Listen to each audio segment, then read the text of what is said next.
Here we go. We are in 2010, Calculus AB, question number 5. And let's read this thing. So it's the function g is differentiable from -7 to 5, and g of 0 is 5. So I'm going to write that down.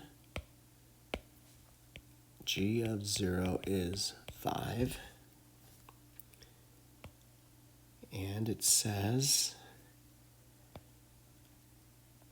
y equal g prime is given. So this is the graph of g prime. And there's a semicircle and 3 lines, so we can see that in the picture above. So find g of 3.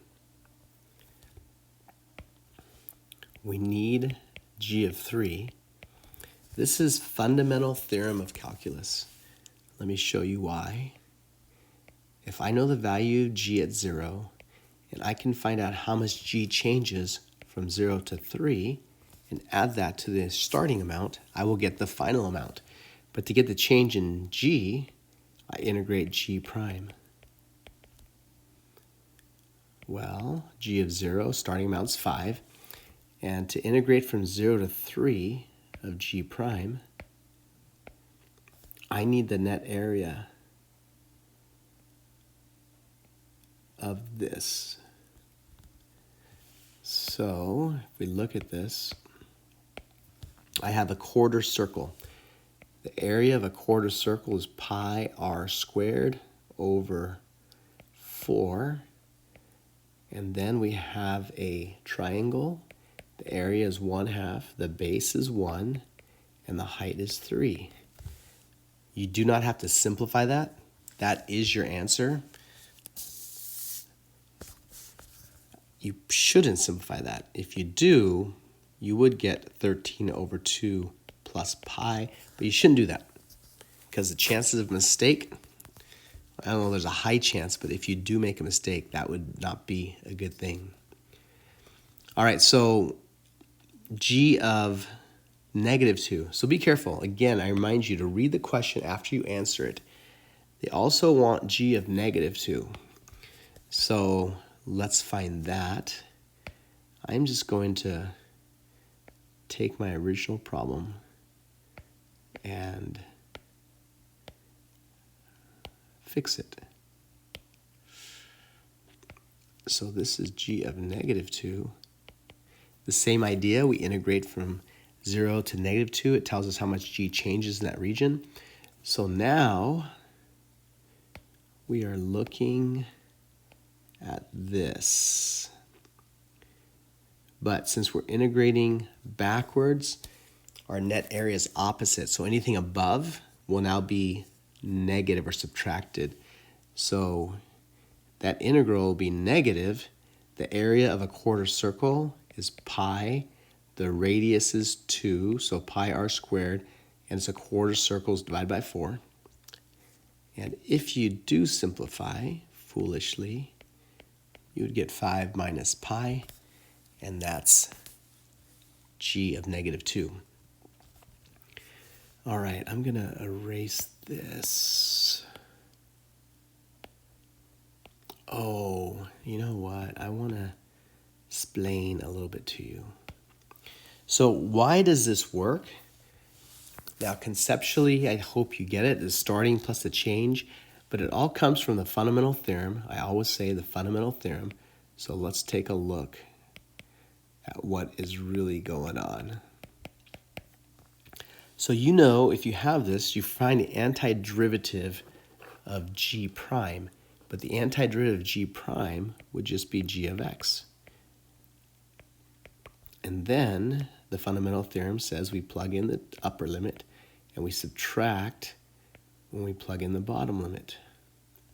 So what we're going to have is 0, -2, g prime of x dx equals g of -2 minus g of 0.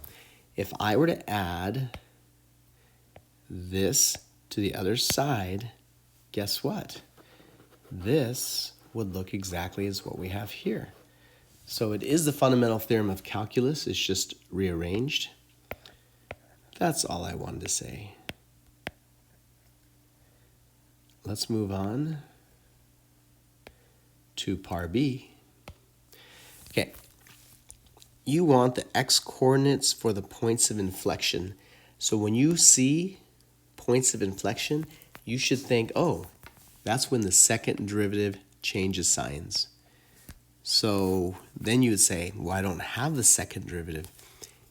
And then you'd have to realize, how do I get the sign of the second derivative if I only have the first derivative?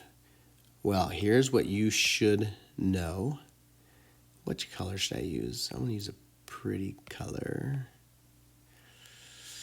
How about that green? So on this region, which I'm highlighting here, you realize G prime is increasing. So if G prime is increasing, we know that if any function's increasing, its derivative is positive. So that makes G double prime positive on that region. And then in blue, I'm going to highlight these regions.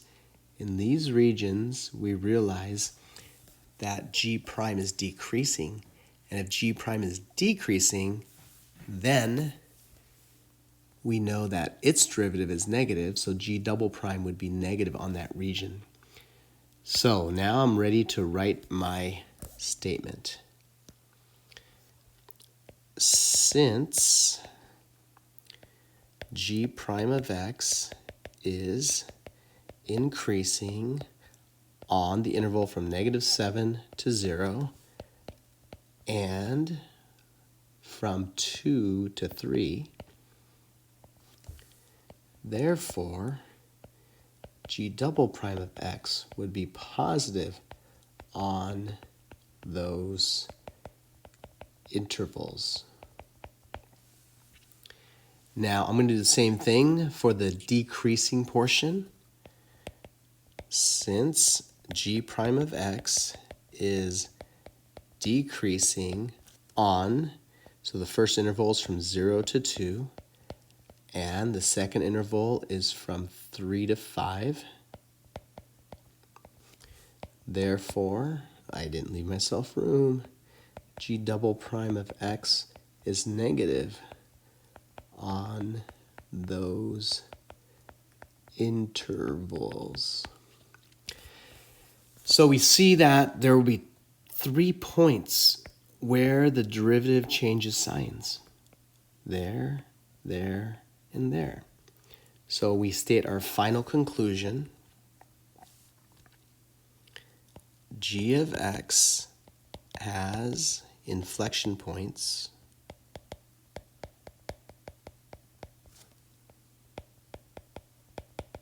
at x equals 0, 2, and 3 because G double prime of x changes signs at those points.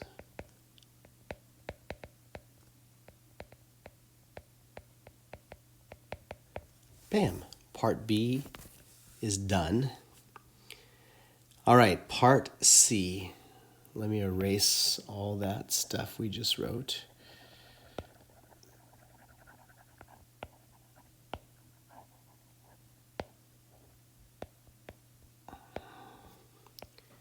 There's those pesky little points that won't disappear.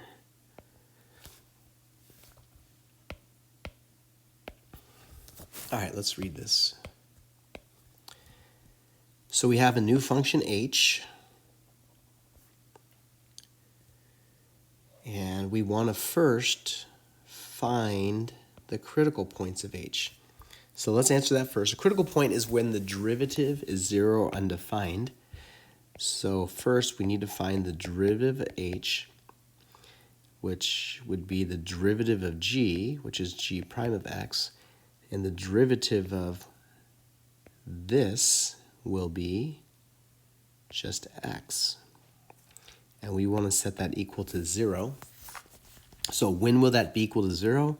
We add x to both sides, and you look at that, and your brain might freak out. You might think that's weird, but really, g prime of x equals x is some function equals x, and you know that is a straight line on the graph of y with a slope of 1. So I'm going to draw a line for us with a slope of 1. And let me extend that further. So that represents this function here. So where on our actual graph does g prime equal x? I will show you.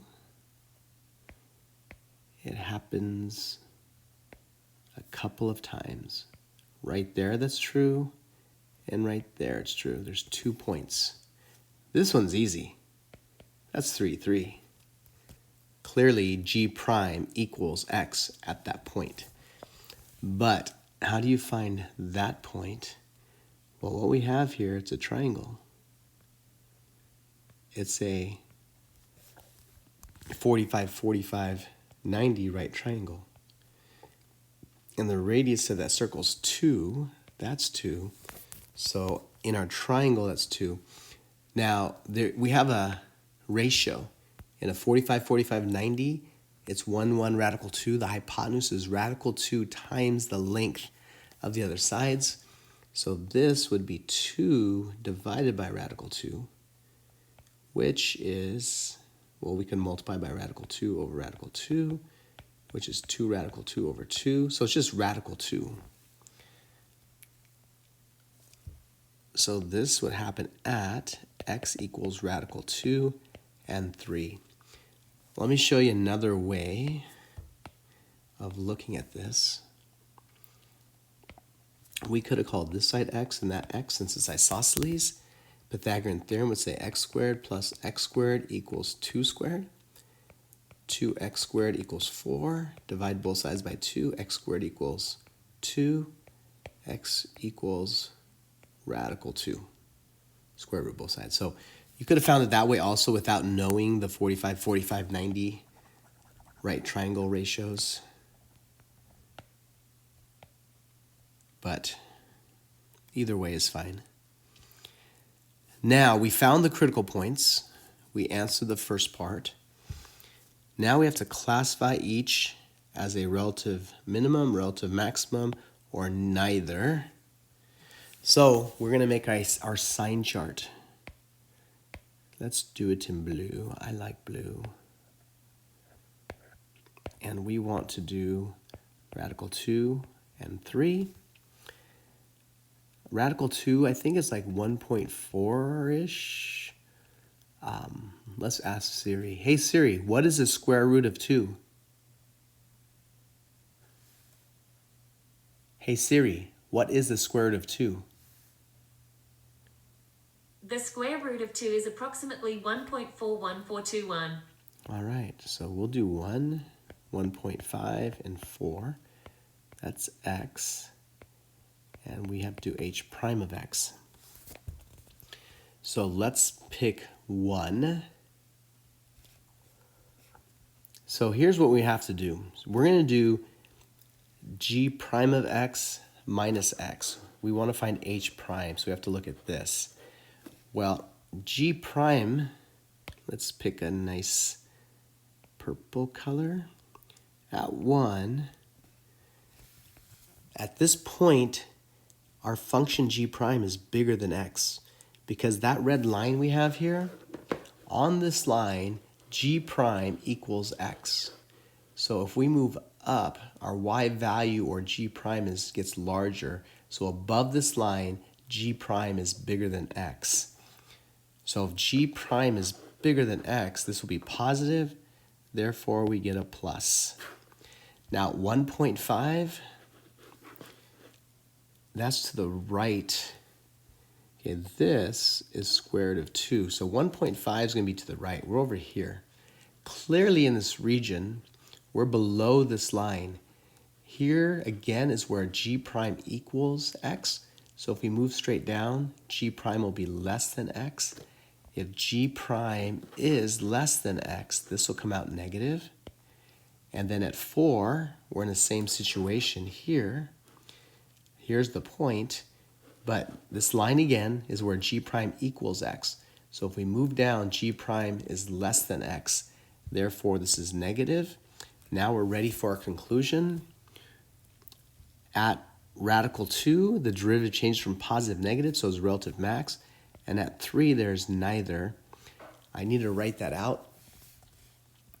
So I would say there is, maybe I'll handwrite. You won't hear all that clicking. It might be better.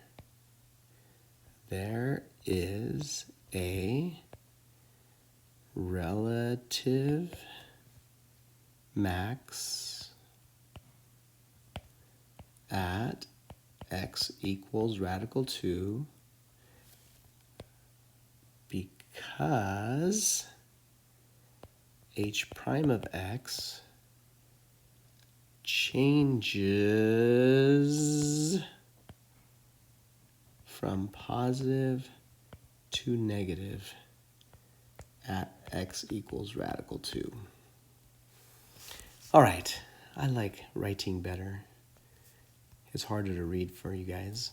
Then at 3, there is no sign change. So I would write there is neither a relative max or a relative min at x equals 3 because h prime of x does not change signs at x equals 3. El Duno. That's it for this FRQ. Bye.